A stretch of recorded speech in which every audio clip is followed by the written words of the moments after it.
Thank you so much. I want to hug you guys. Hey, you can hug us. Yeah. Hey, wow, well done. Yeah, it Thank was you, really Anton. beautiful. This is how you stay young, you know? Oh, Amazing. thank you guys for being here. And beautiful also to be here, right? It's an amazing space. Yeah. I feel very lucky. Do Yeah. we do we mic it? Is it like a mic? I don't know if there are more mics. I don't know where Tom went. We can, if everyone is silent, we can do it. Hmm? Hey, Nisha. No, it's fine. But we can ask. We're going to start. Reem will be mic. Actually, it's not. It's not on. Okay. So we So- not And mic'd. we won't be mic, so we're going to try and project our voice. Let me ask Nisha. Is there a mic? It's okay. I think that we already. Okay, so we you can hear us? Yeah. Yeah. Yeah, it's good. Thank you all for being here. Wow. I'm very grateful. Yeah.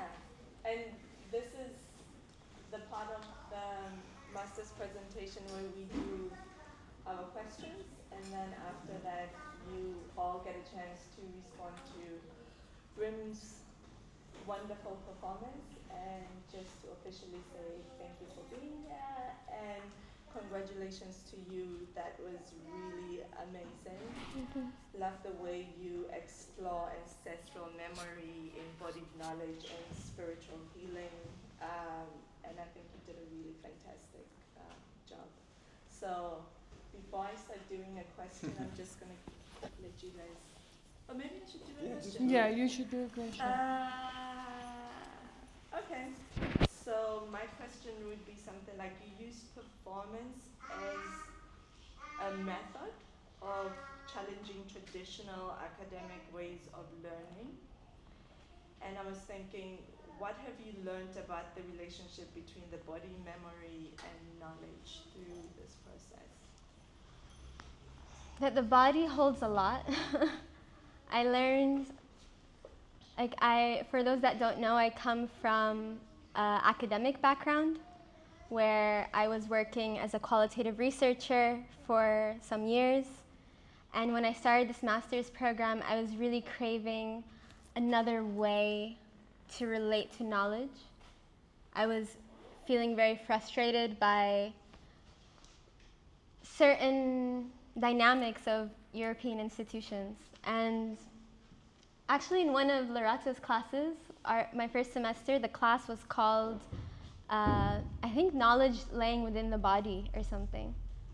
And it put me on a journey over the last few years where I actually recognized that this is not something new. It's actually the oldest way there is. This is why I also focus a lot on ancestors, because historically, before, at least in my personal case, before allowing the paradigms of Western academia to infiltrate how I understand the world, there was just a sense of knowing, a sense of trust, and that's really my intention when it comes to the body and when it comes to knowledge, to really approach it in a way that's not about understanding but also allowing. Yeah.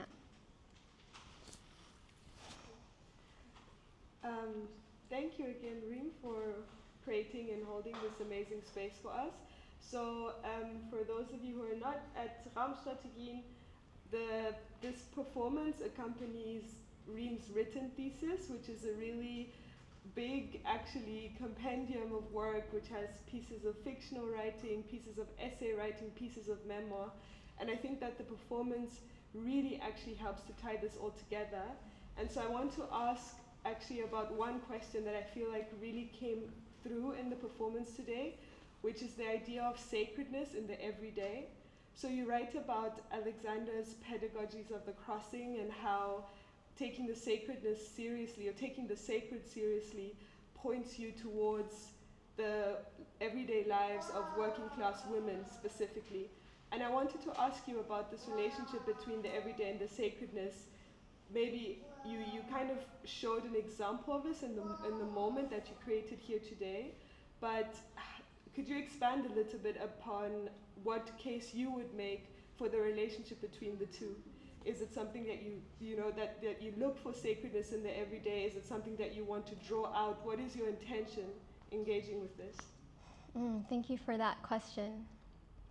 First of all, the thesis book she mentions, there's copies there if any of you want to take a look and potentially take home. You can look at it at the table. I'm very proud of it. So what I really appreciated about this text by Dr. Jackie Alexander, which I really recommend, she has a whole chapter about sacredness, and she really talks about the way that this has been divorced from, let's say, academic knowledge within Western institutions or ways of knowing. And she talks about how there's actually a way to come back to it through healing. And so she talks about healing as the antidote to oppression. So in academic spaces, it's really easy to think we can talk our way out of oppression, as if like we can just come up with more and more words to tell the institutions how oppressed we can be. But what I really enjoy about the sacred is, and focusing on healing, is you actually go back. And there's also another author that I text in there. His name is Dylan Robinson, who talks about indigenous sound studies. And what I really appreciate is he talks about this concept of, I believe, grounded normativity, where we are not focused on talking to the master about how oppressed we are, but actually just seeing what's emerging in the everyday, especially within indigenous or, let's say, non-European paradigms, and just allowing that to exist in itself without justifying it or rationalizing it within the Western paradigm. So for me, it's not hard to find the sacred. It's actually when you stop trying to understand, you realize the sacred is everywhere. And when it comes to sound, I really believe, or I learned in my sound training, and there's many people from my sound training here, that the first instruments that were invented were to connect to God or to connect to spirit. And so the core of instrumentation and music was always about channeling the sacred. That's not something new. And it's actually something we forgot. And that's why I use the word remember a lot, because I don't think any of this that I talk about in the text or even in this performance, it's nothing new. It's just about remembering. Yeah. Thank you. Yeah, I want to talk with you a little bit more about like the body as an archive. And what I especially really thought was super fascinating and interesting in your text was like also this personal quest that you went on to find sacred, to like something that was kind of like prohibited before and like taking away from you, but how you also took us also as a reader on these various journeys to find the sacred. And I think the story that like for me kind of hold it all together was like the resurrection of the sacred acacia trees. Yeah. And I wonder, because for me it was such a clear, maybe you can talk a little bit about it for the people that don't know about the story, but also my question would be like how that specific story that is so tracing your lineage and unveiling so much, how that was also like a thread in your performance. Yes. So as if any of you take a look at the book or have talked with me about my practice, it's really about this uncovering my own ancestral lineage, because I come from a context in which I'm from Kuwait. And it's actually interesting because Mariana asked me she has an amazing lullaby project. and she asked me to contribute a song. And when I asked my mother for a song, she sang this song that was like, if I had a hammer, I'd hammer in the morning, I'd hammer in the evening, all over this land. I'd hammer for justice, I'd hammer for freedom, I'd hammer for the love between my brothers and my sisters, all over this land. And I was like, why are you singing me an English song? and she told me that that's what she learned in middle school and high school. And this was in the 70s or something. So realizing that, I realized we are deeply colonized. Deeply. And it first starts with language. And it's not just from the West, or we were a British protectorate, it's not just from the British, it's also, in the case of Kuwait, it's also somewhat with religion. So on this journey, I also discovered that I come from a tribe that can be traced back to a man named Khalid bin Walid.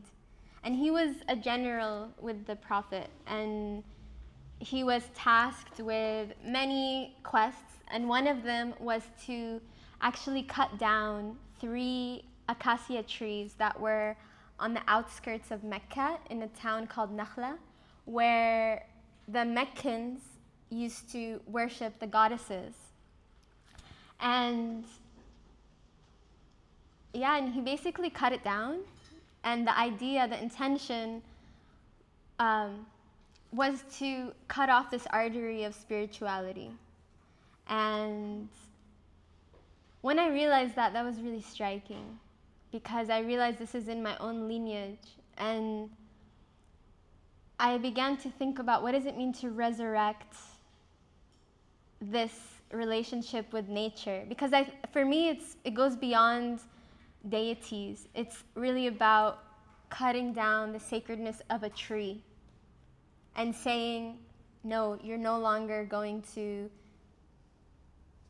resort to this tree for solace or prayer. And when I really believe that trees and nature are actually conduits towards way past this reality. And just the fact that they live so much longer than us, you know? And so in this performance, I wanted to play with this concept of bringing back the sacred feminine within my lineage. And I've toyed with different ways of doing it. At first, I was going to do it very literally and be like, I'm now the tree. But then I realized actually the best way to reconcile this is to just step into my own version of sacredness and feminine. And I'm very interested in ancient civilizations. When I was working with Natasha Gunwala, who was a curator at Gropius Bau, my first year, I was her assistant. And she would receive all these texts, and she would ask me to read them, which was really cool, actually. And basically, she had a project at the time called Indigo Waves, which was all about the Indian Ocean. And she received one text that she asked me to read called The Lost Land of Lemuria. And it's this text written by, I believe, an Indian scholar, because that mythology really exists a lot there because it's really close to India. And the whole concept is that there was potentially a continent that existed in the Indian Ocean that drowned. And what I really liked about this mythology, and I went deep down that rabbit hole, and there's many ways to approach it. There are these more academic-y people, but then there's also the more esoteric. But what I really like is this idea, because that what if there was a time when we did live in harmony with the earth? Because Lemuria, they always talk about it as this time where humans were not like we are now, where we extract and take away and consume, but we're actually in communication with nature. And so I began to really play with this. And so the whole concept of this was actually, what if I was a Lemurian mermaid and we were all from Lemuria, and I'm reminding us of a time when we lived in harmony. That's how I flipped it. So it started with the trees and then ended with my own interest. And I think that's how you heal the sacred feminine. It's not about, I like kind of subversive tactics. It's also about just me being me and me allowing the sacred and the spiritual to manifest in my life. I'm already healing my lineage.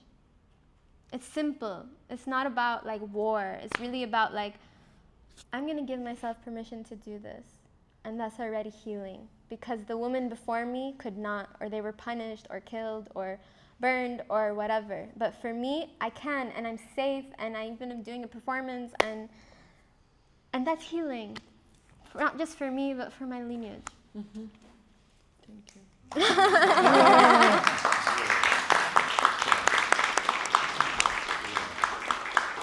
No, thank you again, once again, for the performance, but also for being on this journey with you. For me now, over 3.5 years, I think, of different moments, deep conversations, exchanges, experiences. Really do appreciate this. And also, very beautiful just to see the trajectory, you know, and so generous and very, like, just the way you held space and how much you shared. Very beautiful, deeply touching. So really do appreciate. And also, a repeated realization having right now is that if one waits with the questions for long enough, a lot of them already answered, you know. So it's really nice.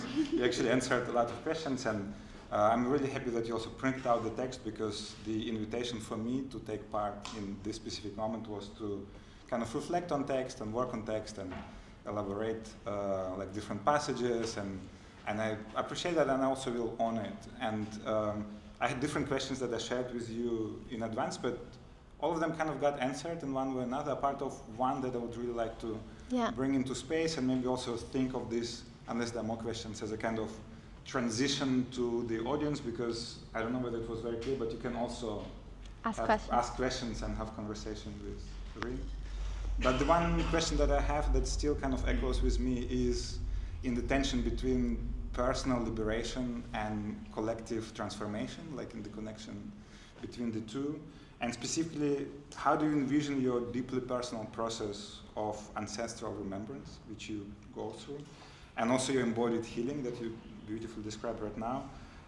How do you imagine this concretely contributing to collective, social, or political change, let's say? Because I think it's very, very important and very, very beautiful and very necessary to kind of break apart like this very rigid structures of, let's say, thinking, coloniality, different forms of oppression through the heart and through the spirit.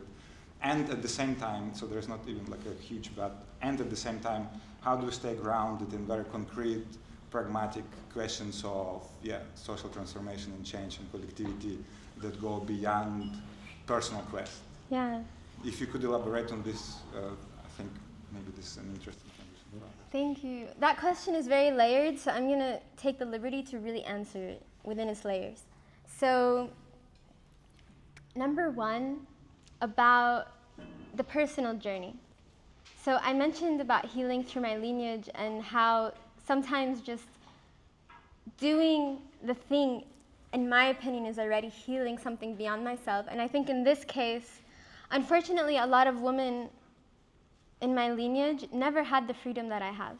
I've lived in many countries, I've studied many things, and so me going on a personal journey, in a way, is already a bit of a revolution, you know, because I come from a very conservative Muslim traditional background, and so for me, this is already a personal victory. But then how does that translate into the collective? Because how do we actually create change outside if we don't look inside? It always starts inside. And it's so easy to criticize something far away, but then not take accountability for how those traumas, systems, oppressions manifest in our own realities. And until we clear this vessel and understand and heal them, then we're just projecting the same thing, and we're reproducing it and we're reinforcing it, when the whole point is to first look inwards, and then from there you transform. And then you were talking about my journey. You all got to see that I went through many phases in this journey, and now I feel I'm in a very different position where I am ready to give to the collective. But I had to be selfish for a while. I had to just look at me, just look at my trauma, just look at my things. And I had to allow myself to do that.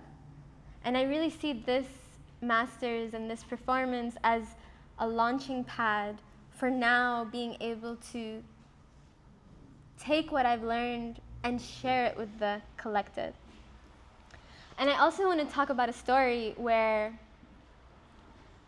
essentially I went to a dance class here in Berlin with Zulu practitioners from South Africa with singing and dancing. And I remember being so frustrated because everyone there was European and white, and I felt like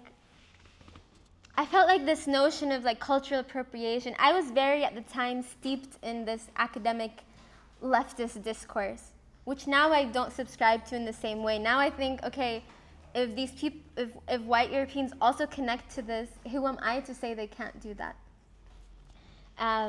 But what was so empowering is I was frustrated because I was like feeling sad and feeling this memory wanting to come back of like moving in certain ways and drums, and I felt a block, like I couldn't fully express myself in those workshops. And so I talked to the practitioner, and he told me, you know, with you diaspora people in Europe, like I don't get it. You guys have such a imposter syndrome. Like, when will you realize these spaces are for you?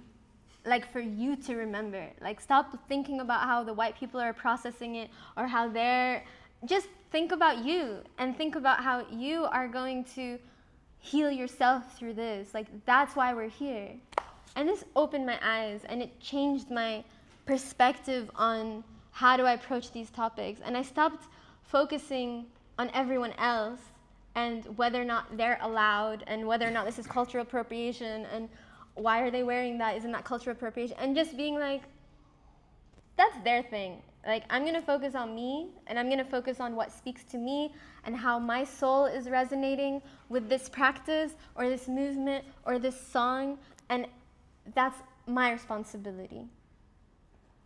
And whatever else happens, that's also their responsibility. And it's important for me, because I know you also asked me via text, it's important also to distinguish this from the consumption of cultures. Because number one, I'm not European. I was also colonized. And so when I engage with other indigenous practices from other cultures, I see this as collective remembering. Like we talked about the trees, in my lineage, the memory was cut off. I don't know what my ancestors, how they used to sing to the trees.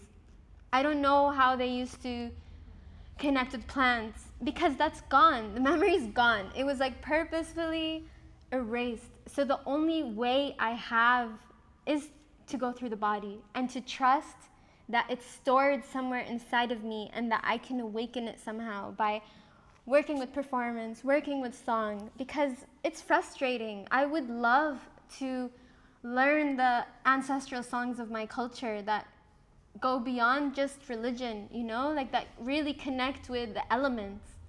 But I don't know how. I tried. And so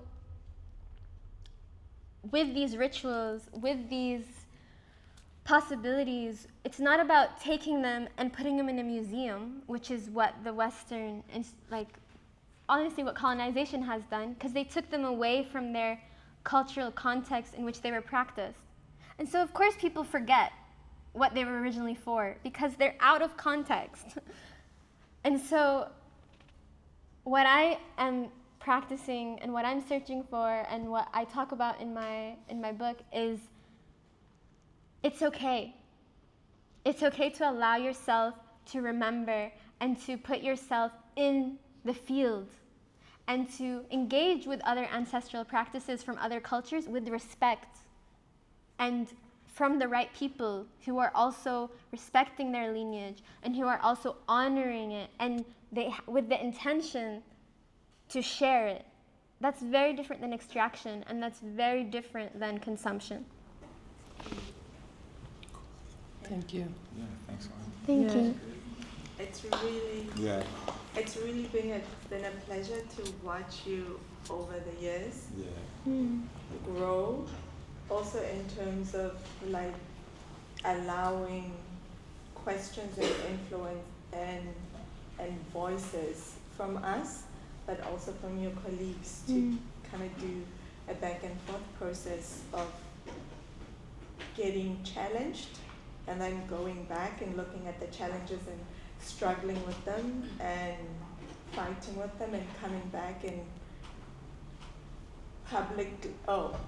in a way also publicly, but also sharing those challenges and going and seeing this back and forth process. And it's really beautiful to see the culmination of this back and forth process, and to be here and to read the text and kind of understand, because we have the vantage point of having been there for all this time, to see the different changes from the first book that you were thinking about to getting the feedback and then seeing where it is, from the performances that you've done and the experiences you've been making to getting to this point has been, a privilege. Thank you. Yeah. And before we move on to the audience, I also want to say I'm so grateful for Raumstrategien and all these professors sitting by me, and also the ones who are not here. This program changed. Oh yeah, Huh? Bonner gives his love and excuses. It's okay, thank you.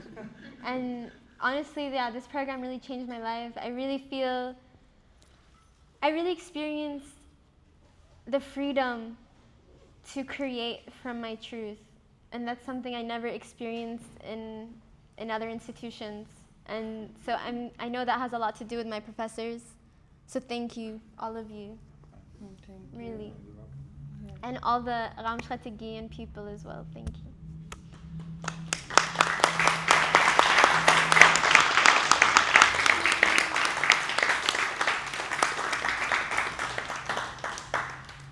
I'm sure there will be some questions from the audience, or even just talking points for a conversation. We would love to participate, but have to at the same time just find some space to discuss a grade, which you will also get at the end of this.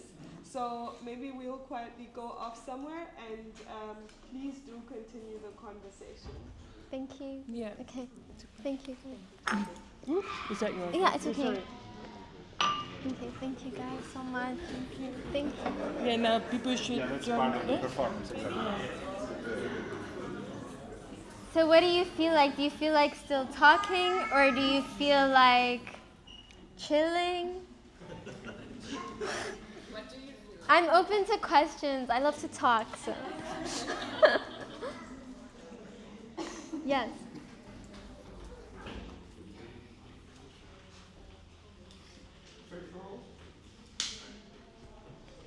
Thank you. Muchas gracias. Te quiero.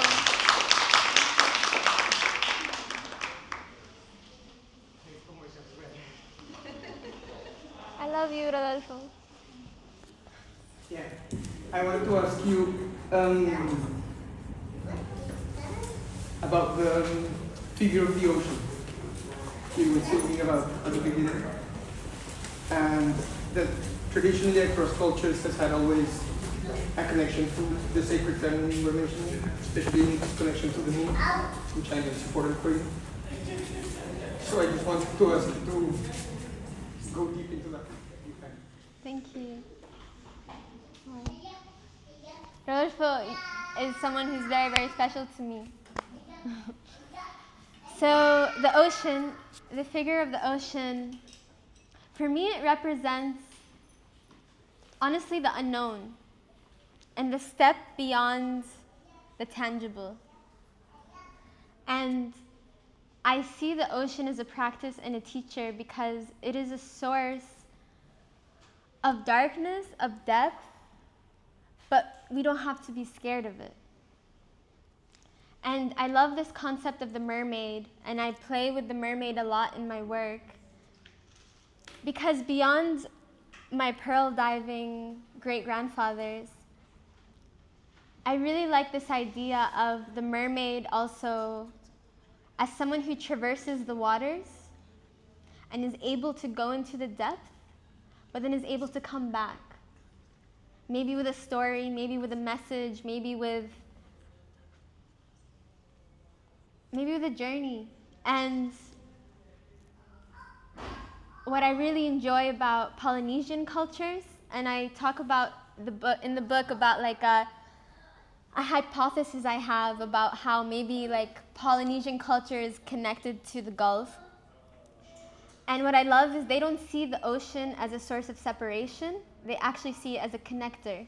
Of course, because they're islands. And so they see the ocean as what connects them to other people, which is very different than living in landlocked places where we forget that actually the ocean is not separating us, it's also a connector. And when can we begin to see other continents or other spaces not as so far away and separate because of the ocean, but actually see the ocean as the means through which we're connected? Yeah, also where the gods and goddesses dwell. It's also the place where the gods and goddesses are. Yeah. My name is the ocean. Beautiful. And Moana is my favorite Disney movie. Does anyone have more questions? Thank you, Rolf. Yes. Can you tell us about your wonderful instrument? Yeah. So it's called a kotomo because it represents a Japanese koto, an Indian tambura, and the monochord. And I had this one custom made for me from an instrument maker in Brandenburg. Yeah, he's amazing. And actually, funny enough, his company is called Meerklang, which means ocean sound. Yeah. What's the name of it? Kotomo. You can also look up Meerklang, the company. I'd like to ask you about your just about the journey with your voice, like how was this process, and it was so amazing. Also, the high pitch connected me to the ocean, to the whales, to the How was this research and experience? Thank you. So I talk about this in detail in my book, which also I plan to upload online for free for everyone because I really just want to share it. So if you find me on social media, you'll also have a chance to read it. The voice is amazing. I never thought I was going to sing, honestly, before this program. Ever. I never even knew I had this voice. I mean, my singing teacher, I think she just left, but she's partly responsible, or largely responsible. And once I worked with a voice and movement therapist in Berlin, or he's based in the UK, but he had a workshop in Berlin, and I told him I feel a block in my voice. And I told him, how do I unlock it? And he told me, what does the block feel like? And I closed my eyes and I told him, it feels like an anvil, like something so strong here. And the more I thought about it, the more I could feel it, and I just wanted it out. And I was angry. And he told me, tell me more about it. And then I closed my eyes and I said, I started to see like woman. And I started to see it felt really old. And he says, now give it a voice. What does it sound like? What is it trying to say through you? And I started to scream. And it sounded so ugly, actually. I was like screeching. I was like, ah, like, and I was embarrassed slightly when I looked at him. I was like, is this okay? And he's like, keep going. And I was like, letting it go, letting it go. And then, until I couldn't anymore, and then tears were just streaming down my face. And then I paused, and I thought we were done. And then he told me, okay, now I want you to hold your hands in prayer, like this. And now sing. And I noticed I suddenly felt really light. And when you sing as a prayer, it's a completely different energy, because it's almost like you're asking for something, like you're surrendering. So I started singing, closing my eyes, and I swear I started to see whales.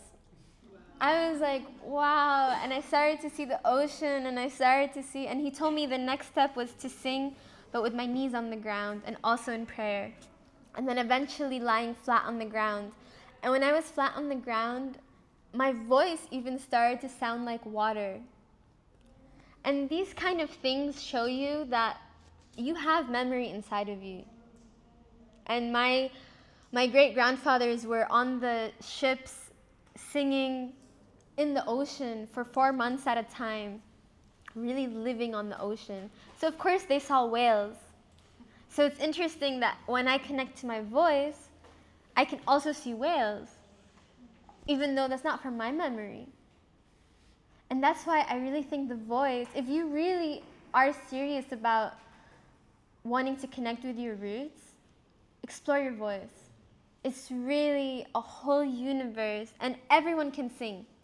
Like the modern entertainment industry convinces people that only certain people can sing if they sound a certain way, and you have to like get famous and make money from it. No, singing is meditation, it's healing, it's how you actually connect to yourself, it's how you ground, it's how you realize, oh, there's more to this that I'm seeing in front of me, and it's okay to sing. People used to do it all the time. Thank you. And then you had a question? And then Yeah, I have a question. okay, and then What are we not afraid of anymore? what are we not afraid of anymore? Yeah. That's a good question. Hopefully nothing, you know?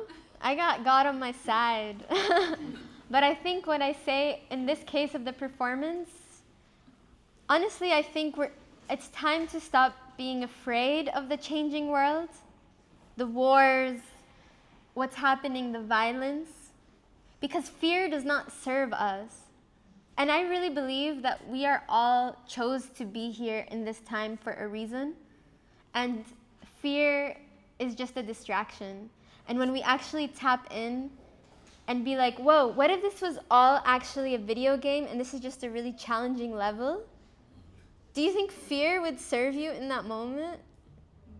So it's really just about remembering like, oh, I can just change my perspective and believe in something, believe in myself, and not be afraid, and just face the demons or face the monsters or face the wars fearlessly. And it doesn't mean it's easy, but it's a process to let go of fear. That's what I mean. Abraham? Yeah, so my question is like in the process of invoking memory and ancestral storytelling, like how do you decide on which instrument or sound to bring into a ritual? I think instruments choose you. I think they have their own agency. And that's something I've been humbled to learn. I went through many iterations of this performance in practicing, and I've tried many different instruments, and some just didn't want to be part of this one. And I think for me, what I love about this one is it's very intuitive. And I think there's many instruments out there, especially ritual instruments, that remove this barrier of needing to learn a certain skill of how to play. there's a whole world, and this is what I learned also in my sound training, that many people are here. There's a whole world of instruments and music, especially ancient ones, especially ritual ones, that actually are very easy to play. And all you need is actually connection with yourself and the intention. Intention is everything. And then the instrument becomes not a tool, but a friend. And you're working together to tell a story or to build an emotion. So that's my opinion on instruments. Cool. Anything else? Or shall we slowly transition into, I guess, when they come back? I don't know why they're talking so long. Makes me nervous. Actually, I'm not nervous. This was amazing. Thank you guys so much for being here.